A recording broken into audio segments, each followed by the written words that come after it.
قل بفضل الله وبرحمته فبذلك فليفرحوا هو خير مما يجمعون۔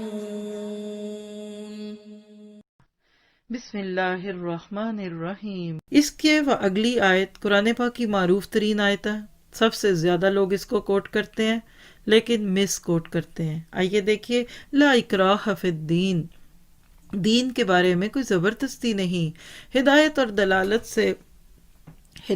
دلالت سے روشن ہو چکی اس شخص کے لیے جو اللہ تعالیٰ کے سوا دوسرے معبودوں کا انکار کر کے اللہ تعالیٰ پر ایمان لائے۔ اس نے مضبوط کڑے کو تھام لیا جو کبھی نہ ٹوٹے گا۔ اللہ تعالیٰ سننے والا اور جاننے والا ہے۔ نوٹ کیجئے گا، یہ آیت مسلمانوں کے لیے نہیں ہے، یہ غیر مسلموں کے لیے ہے۔ مراد کیا کہ دین کے معاملے میں زبردستی نہیں، دین عقیدے سے بننے والا پورا نظام زندگی ہے۔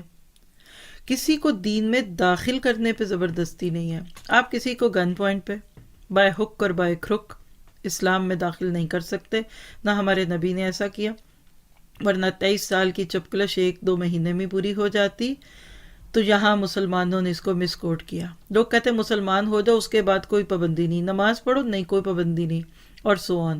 نہیں، اس سے مراد ہے کہ آپ کسی کو دین میں داخل نہیں کریں گے۔ ہاں، داخل ہونے کے بعد پابندیاں نہ لگیں تو فائدہ کیا؟ بچہ اسکول میں جائے اور اس کے اوپر کوئی پابندی نہ ہو، فائدہ کیا؟